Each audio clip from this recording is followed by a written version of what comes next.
It's no secret, one of the most sought after badges in Apex Legends is the 20 kill badge. Everyone loves to flex the badge of falling skulls, and it's one of the biggest milestones for a lot of players. Now, to some, it may be losing its meaning, but there's still a lot of people out there that want to drop their first 20 kill game. So hello everyone, I'm your hostess with the mostest, 8 Second Gaming, and in today's video I'm going to be breaking down some tips in order for you to get your very own 20 bomb badge. But one of the biggest things about getting a 20 kill game is being able to kill people, obviously, and if you're looking to learn how to be better in gunfights, then you need to check out the GameLeap website right now. Over there, we have tons of content ranging from legend guides to VOD reviews and even psychology guides to get you into the mindset of a top level player. So if you really want to improve at Apex, then click the link in the description, grab a membership today, or I'll tickle your feet as you sleep.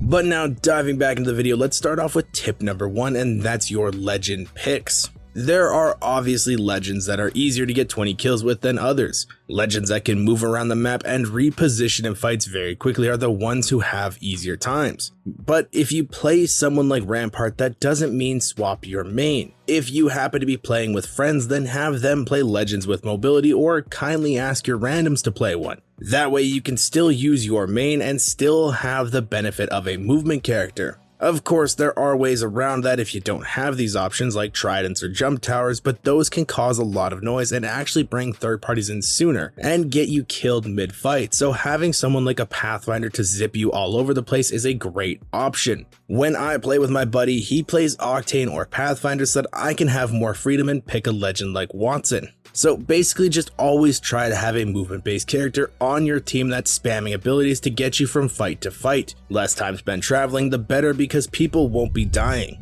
Moving on though, let's hop into tip number 2, and that's use what you have off drop. This is one that a friend of mine taught me way back in season 0 of Apex. It made sense after he said it, but for some reason it never really clicked into my head until he did. This one means if you land on a Mozambique and that's the only thing you have, then turn and fight the nearest person to you. That way you spent as little time possible looting and letting other people kill each other, and instead you're fighting almost right away. Now, I don't really recommend only grabbing the first thing you land on and running off. Do a little bit of looting the building you land in or the area you have and then go. What that does is balance you out between being looted enough to fight and not letting others die. This one varies game to game though. If you land on a fully kitted wingman and peacekeeper, obviously go fight right away because you're set. But if you only land on 20 bullets for an R99 off drop, you won't be killing anybody, so take 5 more seconds to loot a tiny bit more. If you're fast enough doing so, you can still be in the fight and hopefully people haven't killed each other yet and just be low health for you to mop up. Now for tip number 3, and this is know what you need. This is a mistake I see a lot of players make when they go to loot after a fight. They need to check every single box, see what they have, see what the enemies have, slowly scroll through everything and make sure they double check. As you do that, people around the map are dying and you're losing out of potential kills. You should always know what ammo you need, if you need new attachments, and what heals you're missing out on before you go into a death box. And if you already have all the attachments you need, just grab ammo and move on. There's no point sitting in that box looking through stuff, you're just wasting time. Also, don't be afraid to swap armors. People just try to heal up their shields because it's closer to red. That can be nice, but it's really just easier to swap onto a new purple and move on. Saves you time, and you can always just take a red off somebody you kill later on. Red armor is nice to have, yes, but it isn't worth standing around to pop a battery or, God forbid, cells. This is something that always kills people's 20 kill games. They pop off, get a bunch of kills, and then spend 10 minutes looting and making sure everything is perfect.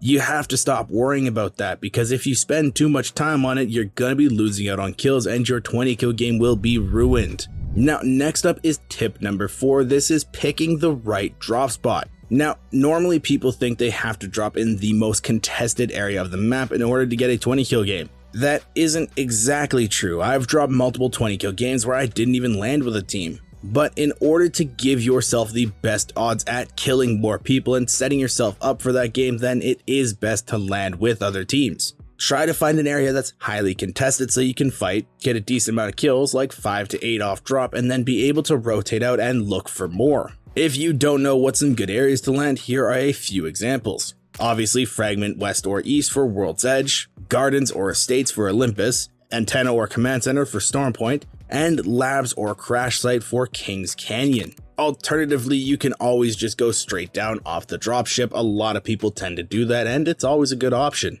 These drop spots are usually highly contested and offer a lot of loot in order to set you up for a fight off drop. But if you happen to land and be uncontested, then just loot what you need and move on. Don't waste time picking a spot completely clean, just head where you hear shots. And now for tip number 5, this is to end fights as quickly as possible. I see a lot of people who are trying to drop high kill games mess around with the teams they're fighting. They draw these out and try to farm damage off of them. That's all good and well if you're trying to get a 4K, but for high kill games, this isn't actually a viable strategy and ruins a lot of the games you play. You need to be a big ball of death, moving around the map with your team. The moment you see a squad, you're team firing and running them down. If you draw out fights, all that is doing is wasting time, letting other people die and potentially bringing in third parties to end your game. If you're struggling with this, remember that no fight should last over 20 seconds. And fellas, I know that 20 seconds seems like a lot, or maybe it's average. It's about average, right? You need to practice ending things as fast as possible. And it can be weird to some who have more of a passive playstyle, but if you're looking to drop a 20 kill game, you can't really be passive. You need to be going balls to the wall and killing everything as fast as you possibly can, because if you're not killing them, then other people are killing them and you're missing out on a 20 kill game. And now this is a bonus tip that helps people snag a few extra kills in fights and helps them get to 20. So tip number 6 is to damage knocked players in third party fights. If you roll up on a fight in order to third party it, pay attention to the players who are already knocked. As you engage the teams and fully kill one, see if there are still knocked players around. If there are, shoot them at least once. This will make the game think that you were the one who killed them, and then when they die, you'll receive the kill point for it. You can fully thirst them if you want, but as long as you damage them, it will give you the kill for it. But you have to make sure that the person that originally killed them is completely dead or it won't work. And this is just a little sneaky way that's allowed players to pick up some extra kills in fights and help them get over that 20 kill hump. Now, some people do think that 20 kill games are out of reach and they don't have the skill set to get one. And to that I say, if you can get 1 kill, you can get 20. Don't get yourself into a mindset of you can't do this. 20 kill games are a lot easier than people realize when you actually start to double down, use these tips and go for them. So I really hope that this video helps you guys out, even just a little bit.